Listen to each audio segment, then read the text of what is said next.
제8절 프로젝트의 일정 계획 첫 번째 PERT, CPM, 네트워크 계획 기법.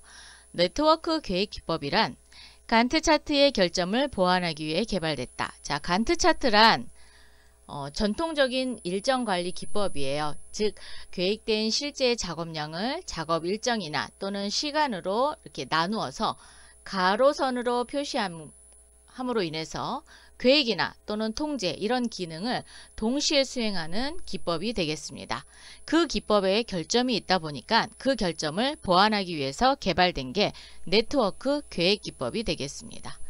프로젝트를 구성하는 각 분야를 보다 세분화된 작업으로 분할하여 작업의 순서, 소요시간, 기타 제반사항들을 네트워크 형태로 표시하고 있는 방법입니다. 1차적으로 주공정, 여유공정을 산출합니다. 중점관리 대상되는 작업의 영역을 명확히 하는 방법을 선택하는 게 네트워크 계획기법이 되겠습니다. 이 네트워크 계획기법에는 PERT와 CPM 두 가지가 있습니다. 그럼 첫 번째 PERT 살펴보도록 하겠습니다. 1958년 미국 해군에서 그러니까 플로리다 미사일 프로젝트에 들어가 있는데 이 프로젝트명이 PERT-SMS 이 프로젝트예요. 프로젝트의 일정 계획과 통제를 위한 관리기법으로 개발이 되었어요. 이게 이제 시초가 되겠습니다. 그래서 PERT-SMS에서 PERT로 이제 변경이 된 거죠. 프로젝트를 시간적으로 관리하기 위해서 밑줄 그으세요. 시간적 관리입니다. 그래서 PERT 타임으로 개발이 됐고요. 비용 절감도 동시에 고려할 수 있는 PERT 코스트로 개량이 되었습니다.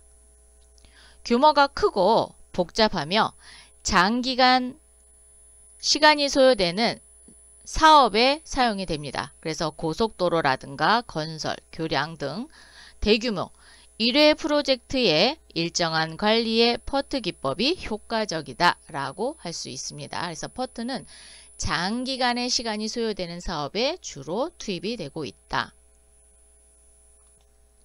CPM입니다. 1957년도 미국 레밍턴 랜드사에서 이제 랜드사에 있는 켈리와 그 다음에 포인트사의 워크 의해서 개발되었고요. 공장 건설이나 설비 보존에 소요되는 자원, 즉 자금, 시간, 비용 등 효율 향상을 위해서 개발이 됐습니다. 프로젝트를 일정 기간 내에 완료하기 위한 최적의 스케줄링 관리 기법이 되겠습니다. 프로젝트를 통제와 진척도 평가를 위해서 기본적으로 사용이 됩니다. 그래서 고객과 프로젝트 팀 간의 의사소통이 유용한 도구로 사용이 가능하게 되었습니다.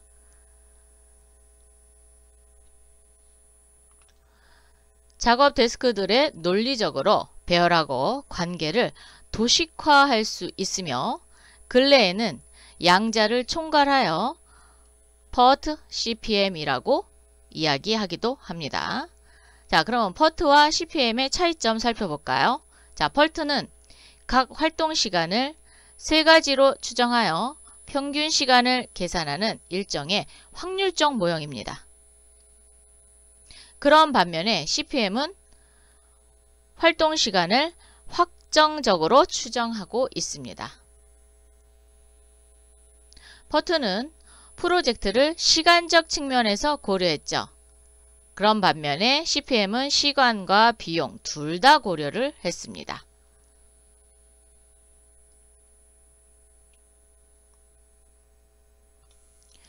PERT 네트워크의 구성 요소 살펴보도록 하겠습니다. 자, 첫 번째 동그라미 단계입니다. 단계 작업의 시작이나 또는 완료 시점을 표시하며 시간이나 자원은 필요가 없습니다. 자, 화살표 작업 활동을 이야기합니다. 단위 작업으로 실제로 실시하는 활동이며 모든 계산과 분석 작업의 기본이 되는 것이고요. 시간이나 자원이 필요합니다. 모든 정보는 액티비티를 중심으로 제공되면서 브랜치 또는 아크라고도 합니다. 자, 그래서 화살표는 작업 활동이죠. 그래서 브랜치 또는 아크라고도 한다. 점점점 화살표입니다.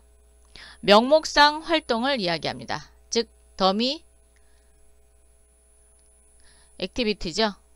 자, 작업 상호 간의 유기적인 연관성, 밑줄 그으세요. 유기적인 연관성 또는 작업의 분할 등을 표시하고요. 실제로 작업이 진행되는 것은 아니고요.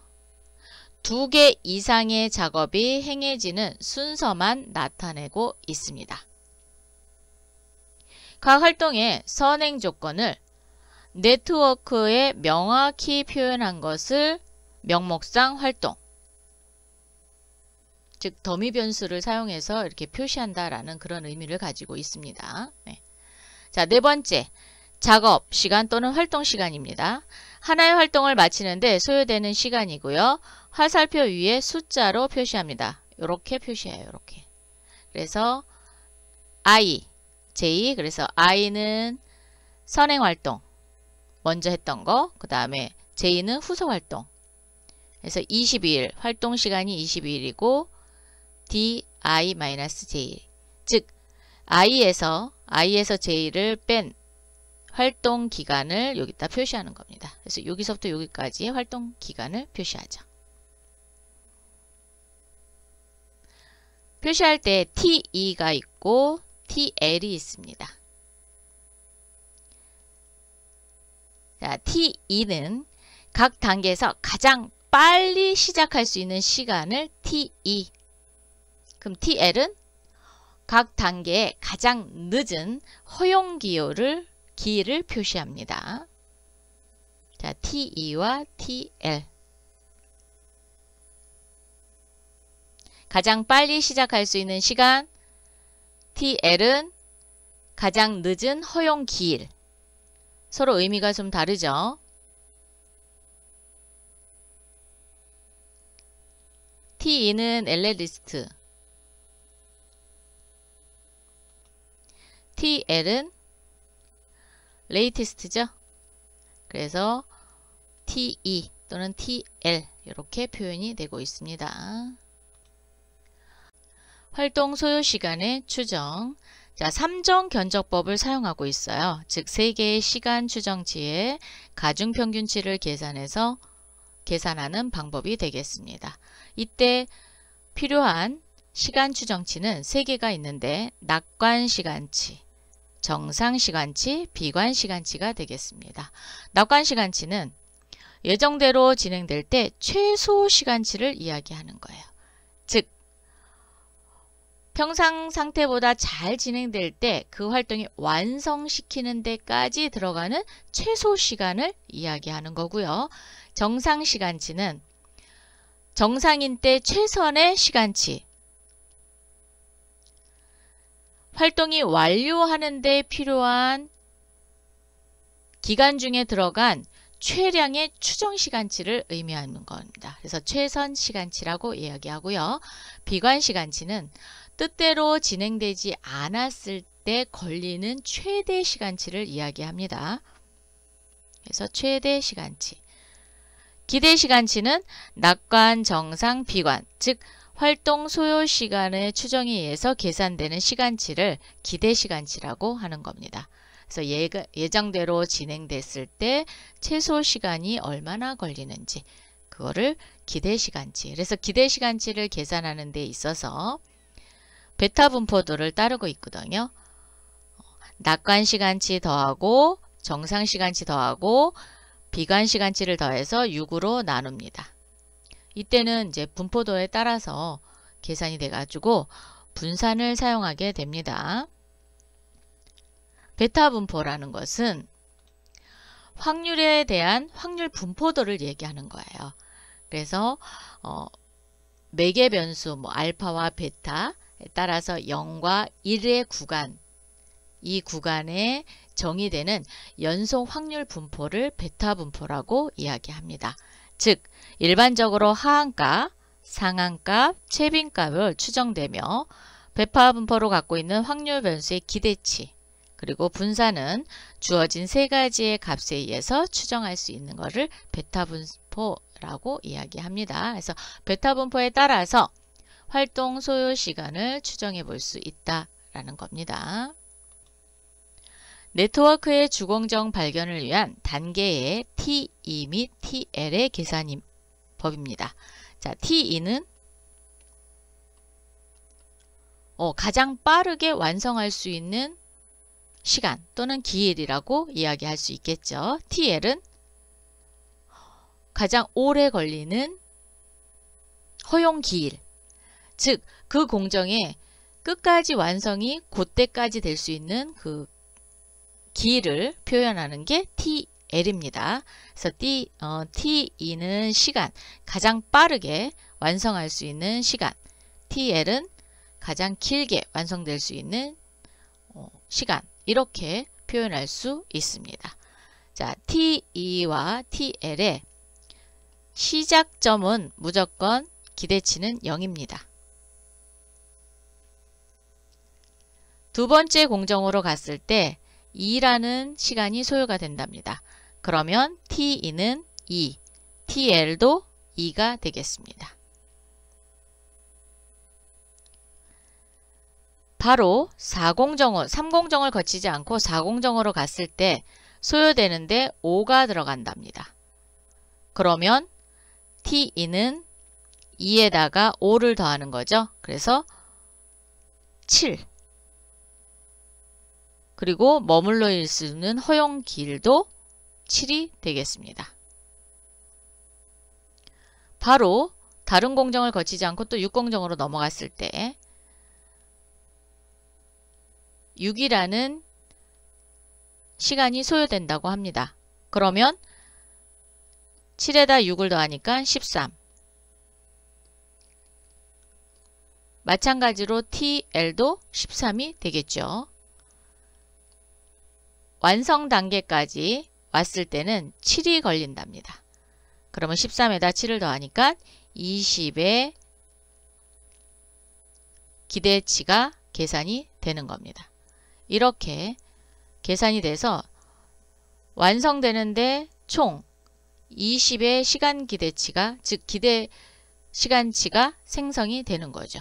이렇게 계산되고 공정을 걸칠 때 다른 공정을 거쳐서 올 경우에는 기대치가 또 달라지겠죠. 그래서 T2와 TL의 계산을 한번 살펴봤고요. 좀 더 자세하게 살펴보도록 하겠습니다. T2 같은 경우는 전진 계산법을 사용하고요. TL은 후진 계산법을 사용합니다. 그래서 최종 단계에서 TL은 역으로 빼서 계산이 됩니다.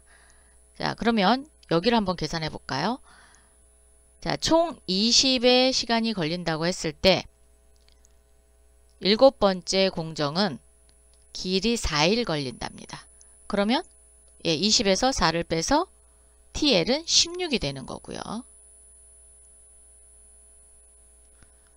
그리고 T2는 전진이라 그랬죠.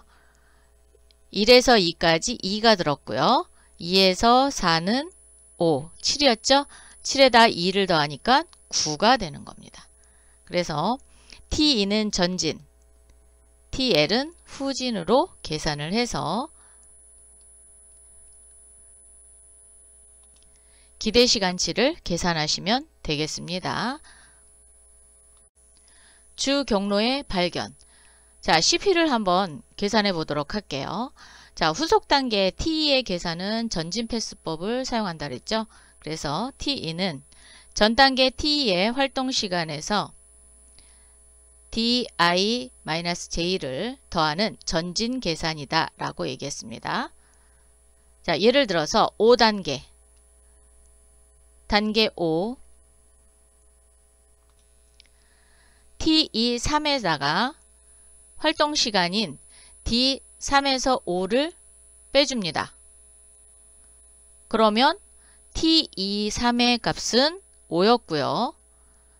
D3에서 5를 빼준 거는 4의 값이었습니다. 그래서 T2의 5의 값은 9가 되는 거예요. 이때 결합된 개인 T는 각 패스 중 최대치를 선택합니다. 자, T2는 최대치를 선택한다. 앞에서 본 그림에서 8단계의 T 값이 최대치가 몇이었어요? 20이었습니다. 20이었기 때문에 최대치를 선택한다고 하면 자, T6 더하기 D6에서 8을 뺀 7값. 그래서 13에다 7을 더한 20을 선택하게 됩니다. 주경로 또는 임의 경로 아니면 주공정선이라고 얘기해요. 작업시간이 가장 긴 공정, 즉 에러 공정을 이야기합니다.